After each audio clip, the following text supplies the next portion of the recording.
Hello, everybody. Welcome to another podcast from the Microsoft Unboxed team. I am your host today, Kareem, and I'm joined by. David Allen, the security tired guy, is what we're going to say for today. Oh, yes, I got my little title up there. You're right. I am tired. Tired of all these headlines we're going to have to cover today. It's been a week of news. If we're going to get into it, let's get you guys started with what we're going to be talking about. So you can either skip through some sections or at least know what's coming ahead. We're going to be talking about the half-off subscriptions on the GeForce Now platform. We're going to be talking about Microsoft basically welcoming an official and making an official partnership with NVIDIA's GeForce by putting it on its homepage. So they are officially dating, ladies and gentlemen. Call of Duty and Black Ops 6 beta announcements. We're going to get through that. We have the FTC is going to be calling out Microsoft's recent gouging of customers as, quote, post-merger consumer harm. We're going to be also getting into Deadpool, his new controller going to be coming out for the Xbox, possibly. I mean, I think it's a concept right now, but hey, people want it, especially in light of the new movie coming out this weekend or It's next weekend. Controller. Yes. It's kind of like the weird movie popcorn bucket things. Now they're all in controller form.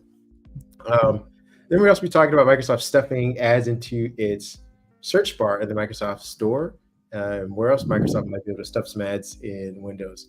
Lastly, we're going to be talking about probably the most heated thing, the thing that came in the wire about 12 hours ago, which is CrowdStrike security outage / Azure outage as well. Microsoft's had a rough 12 hours, a couple black eyes, and we'll see if they can withstand the PR bruising they just took. With that being said, let everybody know about the half-off subscriptions, please. Get into our first headline. I want to talk about something positive. There's a lot of negativity in the tech world today. Whether it's Microsoft's fault or not, we'll talk about it later. But for you gamers out there, yay! Streamers that want to try GeForce now is your opportunity. NVIDIA took advantage right after all of the Prime sales this week and said, hey, from now until early August, you can get 50% off of any of the GeForce Now subscriptions. Now, just to give some people, you guys some highlights.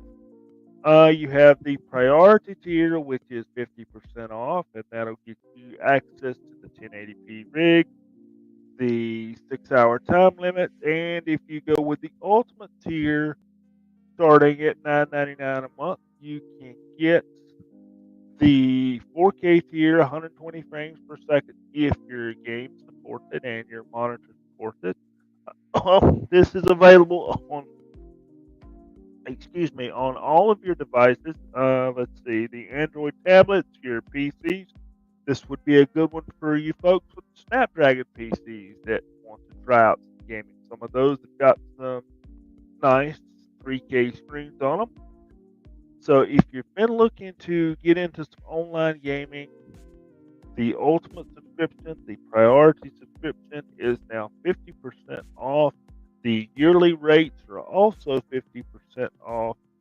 NVIDIA GeForce Now, my advice to you would be pick it up. I haven't had a chance to tinker with it, but I did pick up an ultimate subscription last week.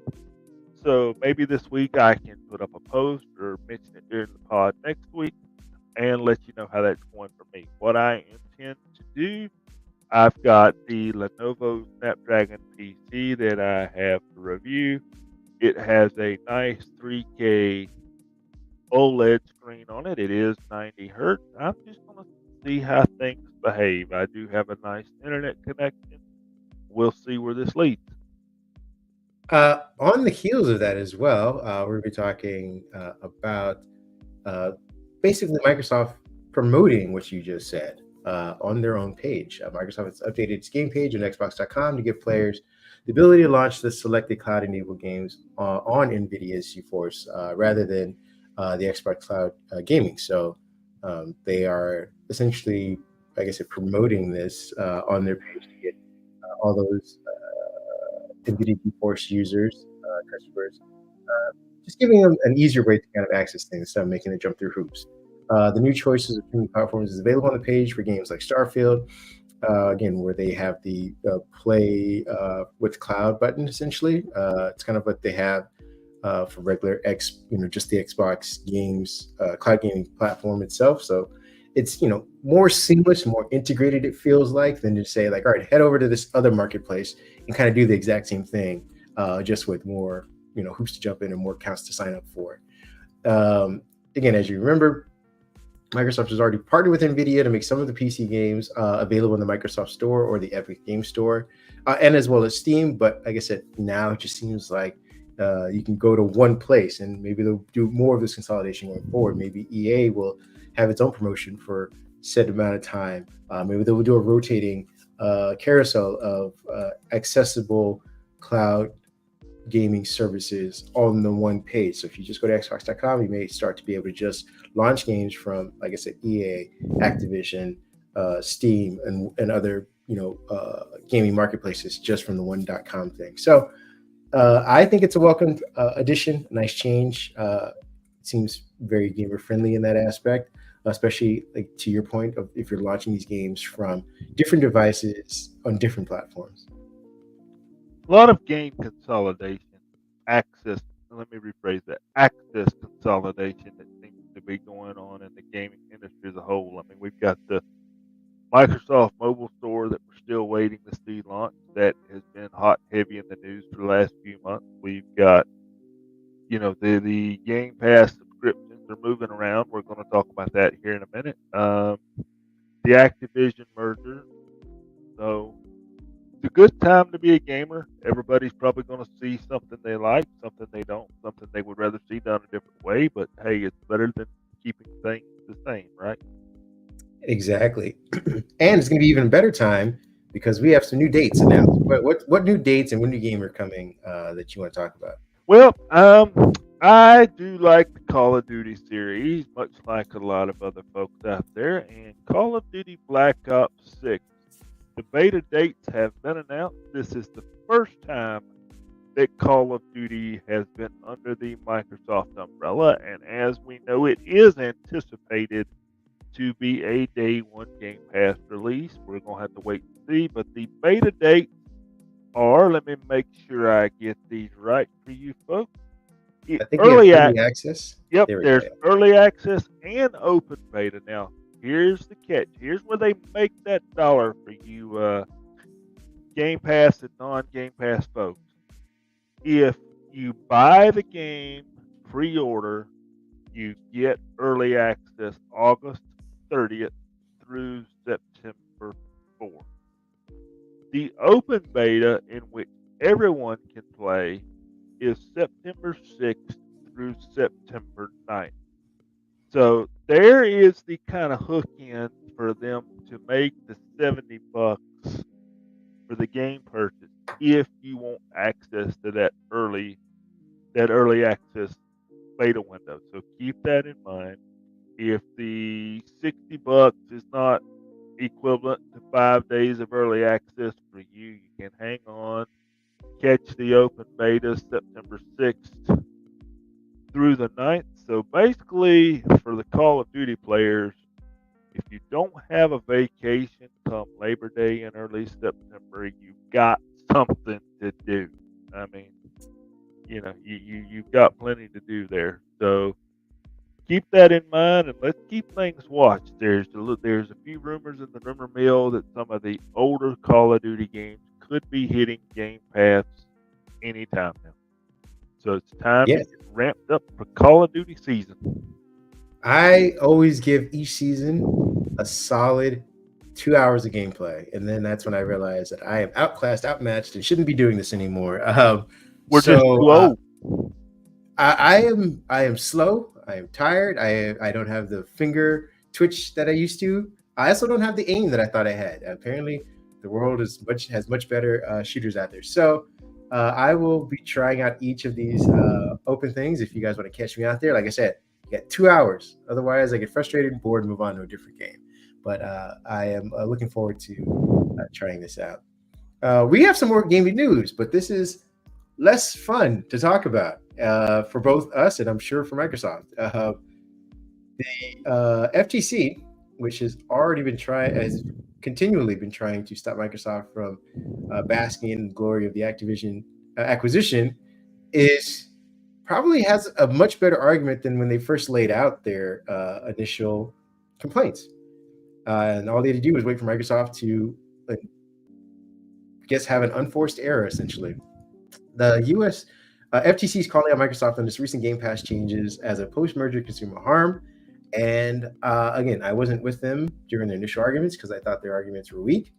But this is a very valid one. And I say this because it all happened too quickly for Microsoft. Like, they should have taken some time to adjust. And I know that they're trying to get investors back their money, but they started scaling up and raising the prices. And it seems like it was in a direct result of this acquisition, as well as the layoffs. We never forget about that. Like, these are all part of the acquisition, and these are things that Microsoft said wouldn't necessarily happen at the pace that they're happening at. Let me give you some of the actual the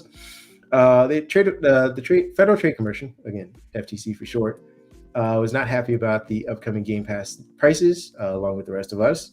And the antitrust regulators are basically describing it as product degradation. And that's to help support an ongoing case against the software giant. So, they're adding a new claim, and I think this one has merit. The FTC commented on Microsoft's recent Game Pass changes in a letter to the U.S. Court of Appeals in the Ninth Circuit.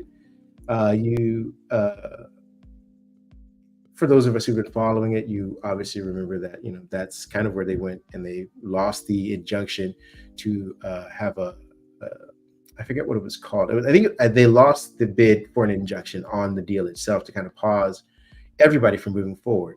So Microsoft went ahead and moved forward, won some other regulatory things, and basically called it a done deal. The FTC hasn't approved it, and they're still fighting. And like I said, they kind of have a thing here to talk about. What are your feelings on this before I give more details? I'm going to support the FTC here. And I'm along with my friend Kareem here. And I don't think Microsoft needs to be doing this. And I hate to sound blunt and dry here, but when you start offering something that takes away from a service, when you just told the FTC that you weren't going to do that, please approve our $60-something billion merger over here. Please, FTC, do this. We're not going to do this. Microsoft continues to do things and show things that they're not keeping good faith of what they said they would do. And I think what Microsoft needs to remember, they're going to want to buy somebody else in the future. And the FTC is going to remember what was done with this agreement, and they're going to have to face some hard questions and may not get what they want. And I can't blame the FTC here. Microsoft, why did you do this? I just want to know why. Yeah, and they put it more plainly in language. According to the FTC, Microsoft raising the prices of the Xbox Game Pass Ultimate, which will still have day one games, and making Xbox Game Pass, which is the standard subscription, so there are two tiers already, 36% more expensive than the existing one, the existing standard tier. And this is the standard tier doesn't have the day one game availability. Had to be expected. Product degradation, removing the most valuable gains from Microsoft's new service, combined with price increases for existing users, is exactly the sort of consumer harm from the merger the FTC was trying to prevent. So that's their argument, is that, again, you had two tiers to begin with. Now you're raising the price on one of the tiers and basically excluding any ability to there's no benefit to it. Like, you've raised the standard tier and you still haven't included more games or more features, anything like that. You're just raising the price. And that's exactly what the FTC said, hey, we didn't want to do, because it's one thing to gobble up all of the games and all the publishing and saying, like, that's anti-competitive. It's another thing to do that and raise the prices in kind. So, people who are Call of Duty fans, things like that, who don't have a PlayStation or whatever, don't have. They're almost being kind of priced into a corner. The FTC went further and argued that, quote, Microsoft's reduced investments in output and product quality via employee layoffs, which we were talking about, combined with these upcoming game price increases, are the hallmarks of a firm exercising market power post-merger. And as much as I'd like to say that they're not, that is exactly what they're doing. They have reduced the amount of studios that they currently, or that they had from the acquisition. They've got rid of employees, which means that, again, they're not investing perhaps the amount that they were previously doing to get new games, to at least validate the price increase, saying like, hey, you know what? We spent $67 billion. We're going to keep all the people who are going to pump out more games. And when we have more games to give you, we're going to raise the price. You are getting more games for a little bit more price. Instead, they said, we're going to raise the price and you're going to get fewer games, and it's going to take us longer because we have fewer employees working on stuff. So all around bad. I don't want to keep beating a dead horse, but this is a bad look. I want to give you the final words on this. I hope, with all the things that we've still got left to talk about in this podcast, I hope that in the end, the consumer gets back to benefiting here. And the consumers are losing out. And that's the bottom line, and I'm just gonna leave it at that. And I also feel like Xbox is losing out because Kareem and I, we know the difference between the Xbox subscription. We're able to figure that out. We make our own money. We buy our own subscription. I'm thinking about the kids that's under the age of 17, maybe even 18, living in mom and dad's house, and mom and dad's making the decision. And that not only have they taken away from gaming, but they have made it more confusing. When I first read of the increase, I somewhat understood it. Regardless of what they told the FTC, I kind of understood it. You're bringing me the Call of Duty game. I knew this increase was coming. That was common sense. And I probably would have left this alone, but when they threw the standard tier in there, I'm like, what the heck? It makes no sense. I mean, it doesn't make positive sense. It makes sense as a business, like gouge, price increase, get as much as quickly as you can, and see what the market will yield. Like, hey, what will people finally riot about or drop from our service? When we get to that mark, then we'll start to scale back. But until then, keep pushing. And like I said, it makes business sense. It doesn't make positive consumer or gamer sense. And in the end, it is hurting the industry. With that being said, let's go to something that may not hurt the industry as much. And that is a new Deadpool controller. You can give people the details on this new funky looking controller. Oh boy, I get to have all the cheeky fun here. You see what I did there? Pun intended. Yeah, exactly. For all you Deadpool fans out there, it took me a while to figure out Deadpool. I don't keep up with this like my buddy Kareem over there does. I know he keeps up with this a little bit. But Microsoft is known for doing bigger things, giving us hardware that is enveloped in our studios and our movies. And here they're doing it again with a specialized controller that you get the opportunity to win. All right, I got to do it. It looks like Deadpool's butt. There's no other way to put this. The question can be asked: how does the battery compartment open? I don't really want to know, but yes, folks, I'm having a little fun with this. But let's kind of narrow this up here to what you get. The controller is molded after Deadpool's much discussed rounded tush.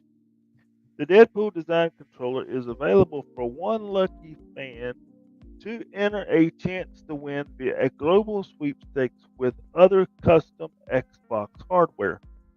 On July 22nd, the first 1,000 fans to purchase an Xbox Elite Wireless Controller Series 2 core from the Microsoft Store will receive an exclusive Cable Guys Deadpool controller holder by EXG Pro. These controller holders are only available in North America and Canada while supplies last. Microsoft has said the cheeky controller channels Deadpool Buns of Steel as its most firm yet. So we can have a little fun with that. You can also win Xbox custom hardware, including a custom Deadpool inspired Xbox Series X and stand with foam versions of Deadpool's katanas, Bay and Arthur, and 2 Xbox wireless controllers. Now you can head on over to the post that's on our website, and we've got a link where you can enter to win this, and you can go purchase your controller from the Microsoft Store. We've also, for those that are listening and haven't been to the website, there's a couple of cool pictures of the controller itself and the customized hardware. So for your Deadpool fans, this is what you need to go get. Pretty cool thing what Microsoft is doing here. Sure, there's a little bit of humor with Deadpool's butt cheeks, but hey, that's what makes it fun. That's what makes gaming what it is. I'm okay with that. Yeah, I mean, for those of you who are Deadpool fans, you know that he is gratuitous in every aspect for no good reason. And so this, I believe, follows his very gratuitous popcorn bucket as well. So for those of you who are looking to collect as much Deadpool merch going into the week of the movie, to go see Deadpool and Wolverine, this is another cool thing to get. Aside from that, the front of the controller looks great. The back of the controller, depends on your sense of humor, but it's a nice, cool red and black that matches his tactical suit. It's got a little Deadpool pin at the very bottom corner. It's got buckles for the gun holsters and things that he has on him as well. Like I said, really cool. The console itself has a Deadpool skin, which looks like it's a screen cap maybe from the movie, which is just the front of his torso, which has the Deadpool and Wolverine logos plastered on it. So it's very specific in that aspect. It sits on a stand as well, its own kind of black stand that you can prop it up on. So it looks like it should be displayed. So don't think about stuffing this under a TV or in a corner somewhere. You're gonna want to have a place to kind of display this thing specifically. I'm all for it. This needs to be out in the YouTube gaming setups for sure. Correct. Yeah, because the blades themselves are attached. Looks like they're attached to the back of the console, so you're going to need extra space as well around that. And it looks like maybe another foot or so around each side. So just keep that in mind for those of you who are listening. For those who want to see a visual, you can obviously view that either on our website or continue watching the pod. That's about it. Go hopefully enjoy the movie. For those of you who, again, don't know about him, go read some of his comics. I always suggest that. He's a very fun character. Can be a bit annoying if you aren't into fourth wall breaking, but fun nonetheless. Moving on to our next topic, which is about Microsoft doing what Microsoft likes to do, and that is push the boundaries of advertising and push the patience of its users. Yeah, David's already got his head in his hands. I'm going to explain to you what they're doing. For those of you who are angry and already upset about the suggested app recommendations in the start menu, be prepared to find another reason to be upset. Microsoft is testing out, by the way, just give them a little credit right there. It's not fully official, but they're testing out ads in the Microsoft Store. And for those of you who are wondering, like, oh, that the whole store is just an advertisement. They're putting them in the search box. And again, you might be scratching your head going like, well, when I start typing in stuff, it already suggests things. This is different. Visually speaking, what's going to end up happening is people are going to start typing in, putting in a few characters for the app that they're searching for. And before they even do that, when you just click on the search box, there will be suggestions and then thumbnails with ratings of apps that Microsoft believes that you should try out. What are your thoughts on them putting in thumbnails of ads before you even start to type in what you're looking for? It's one thing to be like, hey, I typed in Spotify, would you like iTunes or Pandora, because they're kind of related. but you haven't typed in anything yet, and they're saying like, "Hey, why don't you try out Adobe Photoshop or Asphalt 5?" And you're like, "Well, I didn't do anything yet." Well, that's why I just mumbled purchased under my breath. It's I find it interesting that AI searching has come out, and we've talked about how to monetize AI searches. We've talked about that. You and I talked about. I want to bring this. You and I talked about this a couple of weeks ago that we were starting to see search results in the bottom of some of our Copilot results. Those have went away for me, which I find interesting. But it's kind of interesting to me that this has happened with Copilot coming out. It's all about it's all about monetizing things. Now, I don't want to see advertisements for things that are unrelated to what I'm looking for if I have to see them. And I don't want to see them because that's what Microsoft feels like showing me as you ask me before I start looking for anything. It feels like they're invading my space a little bit. I mean, I'm of two worlds in this. I'm a little torn because I actually see that this should be the place where Microsoft allows advertising. Because I mean, it's a store. Like this whole thing is just a marketplace for advertising. The start menu, much less so. What I would like to see is a clear delineation between what is an advertisement and what is an AI suggestion. And those AI I can suggestions need agree to with be that. spot on to what you're saying is if you're going to stuff the operating system with these things, Microsoft, they need to be highly targeted. You need to fix whatever recommendation system you're using, whatever you're calling AI or machine learning from the user's input, and target those. So if I'm in the start menu and you want to suggest, you know, things that are related to the Office products that I use, the applications that I am constantly clicking on or pinning to the taskbar, that makes more sense. Again, if I'm using Outlook and there is a service that claims to, you know, clean up spam in my inbox, and you want to suggest that, that makes sense. If I'm using Office 365 and you're saying, hey, you know what, you don't have Slack downloaded yet. I know it's anti-competitive, but maybe Teams or whatever. That makes more sense. Don't just throw random games in there if I don't use games on my system. If I'm not clicking games like Candy Crush, don't put Candy Crush as a suggested thing in my start menu. That should be AI. Now, advertising, on the other hand, I have no problem with you saying, like, hey, this advertiser is a small indie developer who is saying, like, you know, no one's clicking to our page. No one's going all the way back to the back page of the Microsoft Store to see us. I will pay to be in the front. I may not even know that I like Jewels of the Wild West or whatever that game is. But if some advertiser is saying, like, hey, I think you will like this, and I'm willing to front the money to get in the front spot so that you at least try my game, I'm banking all my, like, you know, efforts on being in the front, then I have no problem with that. But you need to say that that is an advertisement. This person is paying to be right there in the search box of the Microsoft Store, and that's why they're here, not because we used AI and we think that you might like this thing, because it doesn't help anybody. It doesn't help me. It doesn't help your branding of AI, because I think now your AI is done because I've never once hinted that I would be involved or like this. So label it as an advertisement. Tell everybody when you launch this thing, or if it becomes official, like, these are advertisements. We want people to try new things in the store. This is why we're allowing people and developers to have a shot to be in your face. And then when you go to the start menu, we're using Copilot and all of the stuff that we gathered through Recall to suggest these things to you because it makes the most sense for you. That's where I think this should go. I totally agree, and this is going to go against what Microsoft wants to do.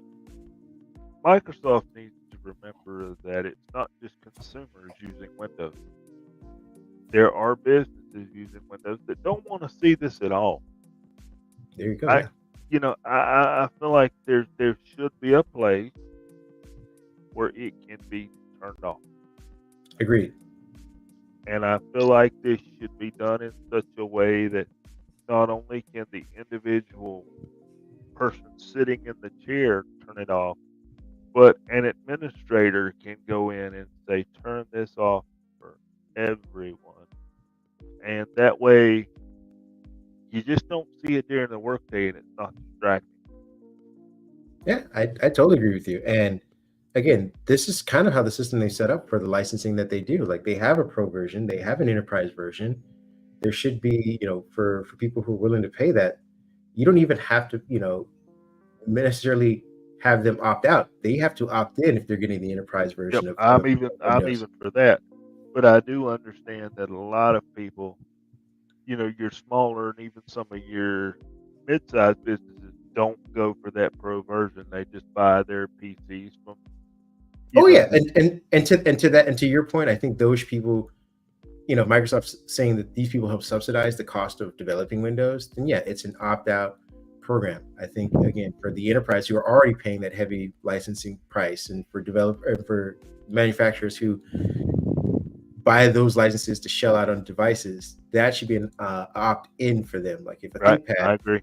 that is only used for government security reasons, that's the device that's being sold as. The IT admin shouldn't even have to worry about that unless someone comes up to them saying, like, you know what, we want to advertise our own, cloud apps or something like that. Is there a way to do that? And he goes, oh yeah, we can opt into Microsoft's advertising platform. Versus, well, we got the new version of Windows and it says weird like advertising stuff, and where now people are getting scammed from it because they're going to opt out from it. That's a bad look for everybody. We're going to get on to our last topic, which is a less fun one, and talking about scams and people getting taken advantage of. Microsoft had one hell of a 12-hour period. I think they're still kind of suffering from it, and I'm we'll just see. going to put my whole head in my hands for this one, okay?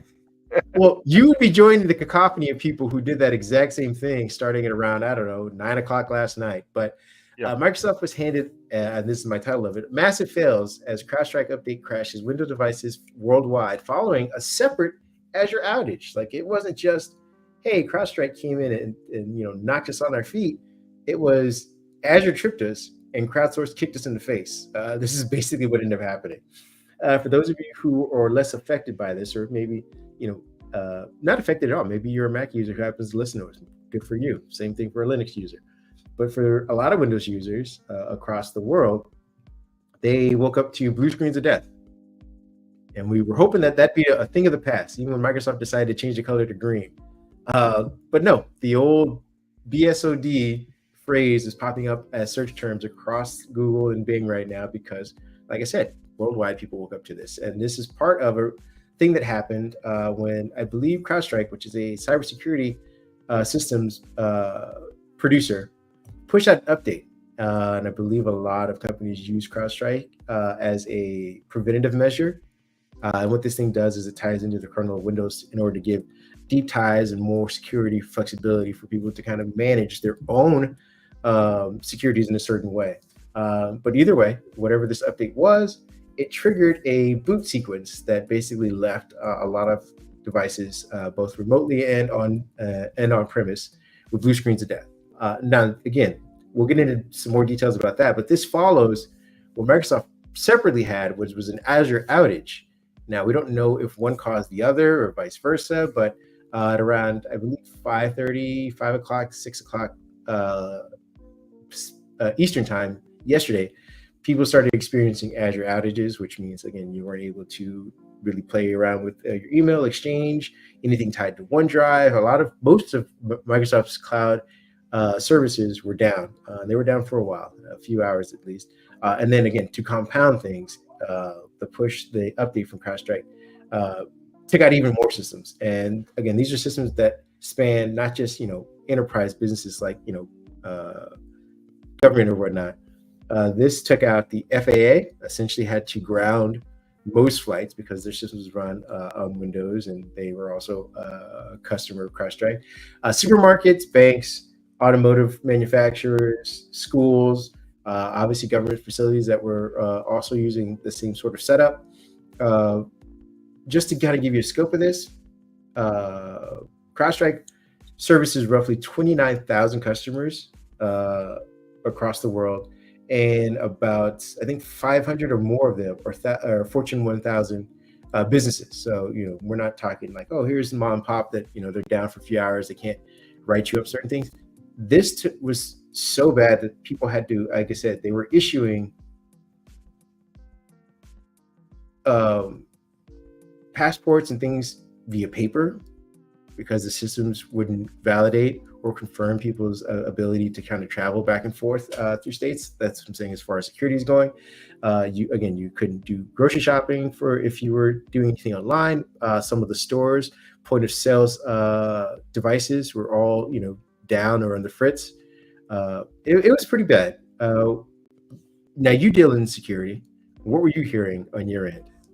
I saw a lot of things, folks, and I think what we have to realize is when you turned on the news today, you saw, like Kareem mentioned, that the FAA was down, the banking was down. We saw the big things that affect how the world functions daily, are what we saw on the news. Now, when I look at these things, I started looking a step lower because we're going to get the FAA fixed first. We're going to get our basic daily operations as a nation, as a world, fixed first.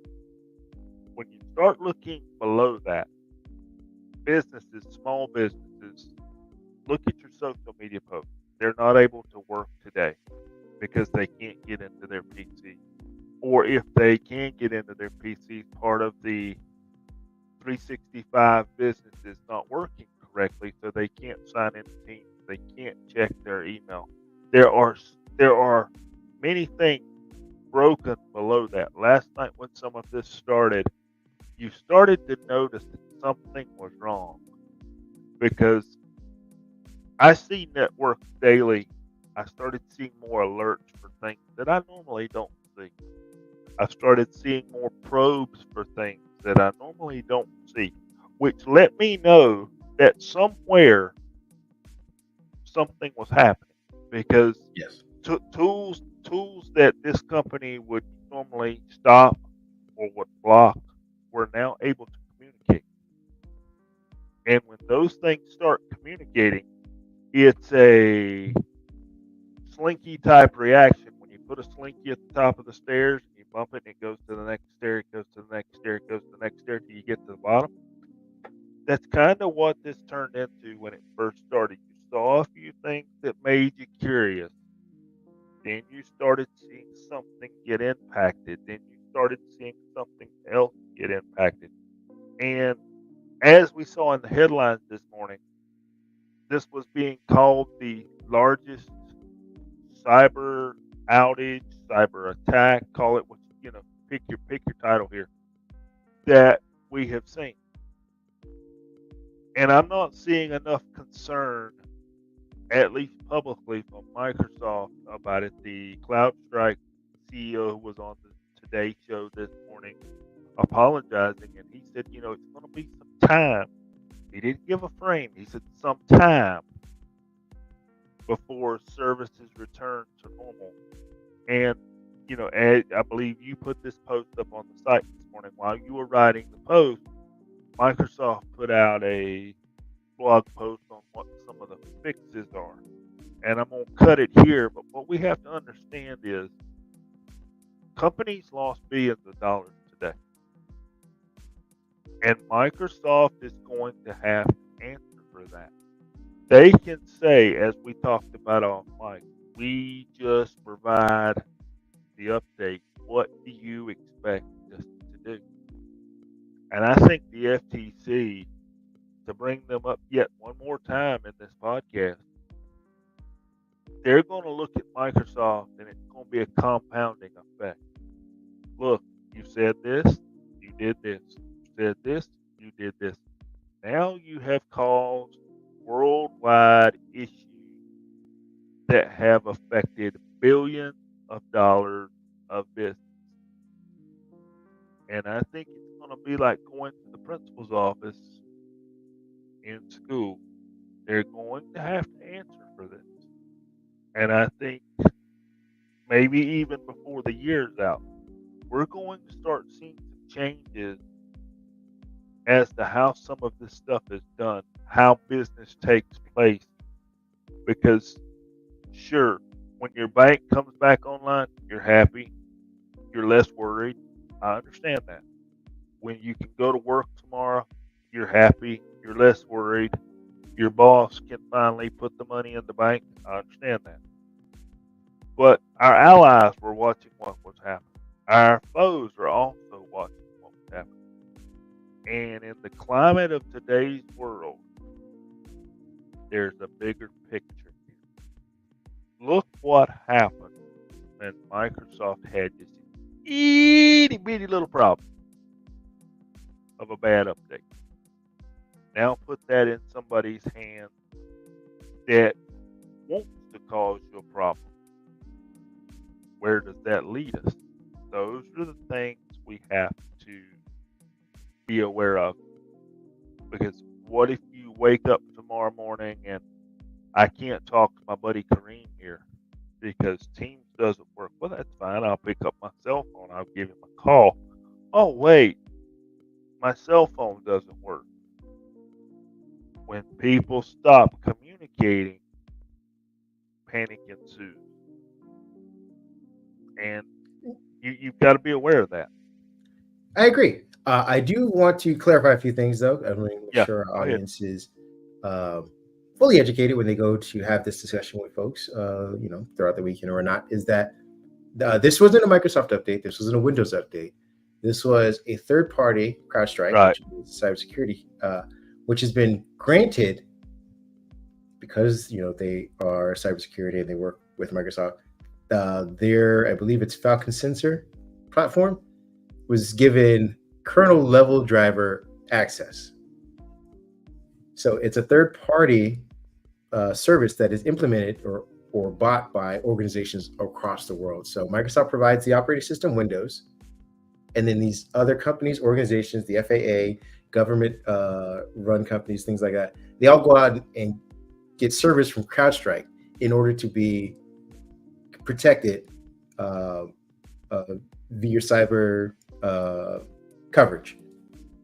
And that company, CrowdStrike, pushed out an update to make sure that everyone who uses Windows or uses their product on Windows is protected. Because again, CrowdStrike also provides the same service for Mac and Linux users. Because of the way the systems are designed, this didn't affect them. Now, this, to your point of what Microsoft's going to have to answer for, is why does their system, in particular, vulnerable when Mac OS and Linux wasn't? And they will need to have an answer for what they're going to do in order to prevent that going forward. They've had 40 years of coding that they are going to have to unravel in order to maybe make it less vulnerable. I mean, they're going to have to answer for that part. But we're seeing headline after headline saying Microsoft did this, Microsoft did that, Microsoft did this. Microsoft had an Azure outage. That is what they'll have to answer for. The few hours that people couldn't get Exchange, OneDrive, any of the services Microsoft 365 are based on, they will have to answer for that. And they have a fix, which is basically restart your VMs. It's unfortunate, but that's as simple as it comes. Restart your VMs. You have to do it a few times, and then once you're up and running, you should be good to go going forward. There's another thing you need to know, and I wrote about this, that you're going to want to delete a line of from your system. The specific line is Windows Systems 32 drivers CrowdStrike C00000291 with an asterisk. But again, go to the site to get the full thing. Delete that before you come back online in case you run into that boot thing. To your point about CrowdStrike saying it's going to take a while, it's specifically daunting because they're going to have to figure out a way to issue a fix for people who can't get past the blue screen of death boot. Because again, it isn't just like, oh, hey, my system went down and now it's not functioning the same. It's my system went down and I can't access it. And if you can't access the system to fix it, you're going to have to do some kind of manual, some kind of weird manual ISO override. And they have to get out physical things to people in order to get past that. So that's the harder part of these things. We are seeing the FAA's released its grounding rule that they had for planes. So it was amazing to watch if you were keeping an eye on this, but you could see a map of what flights were taking off and taking place prior to the outage, which were hundreds of flights going across, state lines, international lines, borders. And then when you saw the grounding come in, you saw that place just clear up. It was almost like when we saw the pandemic and flights had just, for lack of a better phrase, fallen out of the sky. Like the things just disappeared. You only saw a few flights going across North America and whatnot. Go ahead. I've got something that came out since we started the pod here that says Late breaking. CrowdStrike is still impacting various large businesses out there. Satya Nadella has even came up and made a tweet that says, yesterday, CloudStrike released an update that began impacting IT systems globally.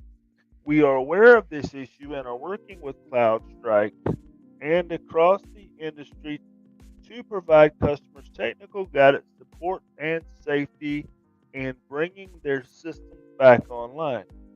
CNBC is all over this.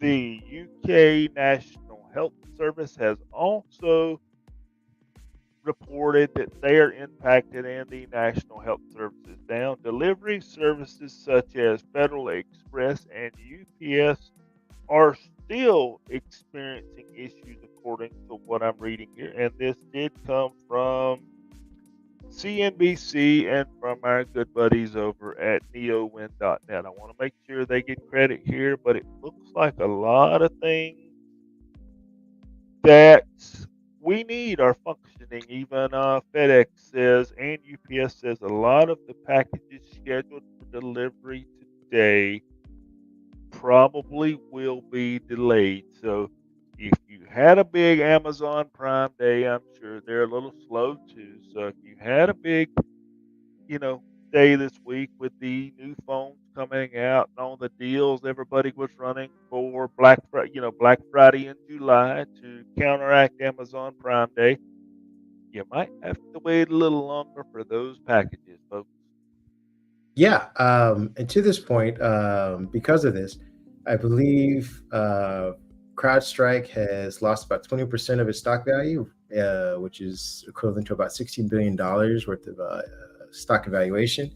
Microsoft, on the other hand, lost 2.5% of its stock price to a much larger $60 billion worth of stock evaluation based on these two things. What can we do with 60? Yeah, it's like they just lost the whole Activision. Yeah, crazy.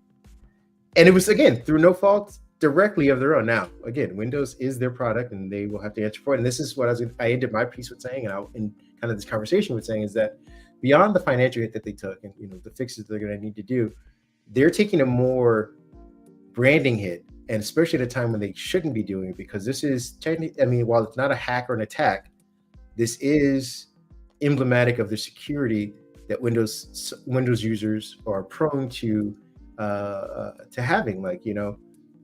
While the intelligence committee, I believe, held a hearing about the issues with the Exchange thing that happened a few months back, they're going to be having another committee hearing about Windows dominance, Windows usage, and this particular vulnerability. If it's you could target all the Windows devices. To your point, what happens with that? And this also opens up the conversation for people who are saying, like, well, we've been begging you to use Linux. Mac OS doesn't, both Mac OS and Linux both use CrowdStrike, but because of the way the Unix systems are built on these things, they had a cutoff period. Like they don't have that kind of level of access. If CrowdStrike were to crash or push out this update, it doesn't shut down the system. And Microsoft will need a quick solution for that. Otherwise, very quick. They will start losing customers to, again, these other operating systems that are more flexible and that don't seem to necessarily have the same level of baggage or perception over the past 10, 15 years of lack of security, continents and concerns. So I'm sure Microsoft will make back at $60 billion. They'll have to announce, hey, Copilot can make pancakes as well, and they'll get that back. But the fact that people can say, hey, this sort of worldwide takedown wouldn't happen on Mac and it wouldn't happen with Linux is more devastating, I think, to them in the long term. I think this is where, and I'm going to end here. I think this is where we start seeing things change about how updates are given. I think companies are going to have a deeper evaluation internally as to what they use. And the idea is going to be, unfortunately, that look what CloudStrike cost us. What can we do to not be in this situation again? If, like to your point, if Microsoft does not have that answer right there, then okay, we'll go buy Mac. We'll go, for those that can, we'll spin up some Linux boxes, no problem. Or there's a bigger issue here is what I'm trying to get at. When you have a outage like this, there is the initial fear of what's impacted. There's what can we do to get out of it. There's the process of getting out of it. And when you're evaluating it and you're out of it, there's what's called the RFA, is what I call it, the reason for outage. Then the reason for outage is given. Well, Microsoft and CloudStrike have given that reason for outage. Okay, when these systems come back online, everybody sits down at the meeting table and says, okay, we lost X. We can't lose X anymore. What do we do to keep from losing X? And if X is a big thing, these companies will waste no time in going to Apple.com and placing that order and getting those Windows PCs out, regardless of licensing agreement with vendor for PCs. It will come down to business impact and money. We're going to be hearing about this for the next few weeks, I think. Yeah, I agree. It's unfortunate for Microsoft to go on the weekend like this, but like I said, maybe they should have pushed Windows 10s a little harder. Just saying that. With that being said, where can people find you if they want to talk about this more this weekend? David PHA 1978, scoot on over there and lock your door when you get there. Make sure we're good and secure, and we'll have us a conversation. You can find me at Mindhead1 on Twitter, or you can find me at Kareem Anderson on Instagram and Threads. If you want to talk about what's going on or get some more details about that, I'd love to discuss. Other than that, we hope you folks have a great weekend, a safe and happy one. We will see you again next week with another week of Microsoft News. Have a good weekend, everybody. Thanks for listening, watching. Bye-bye.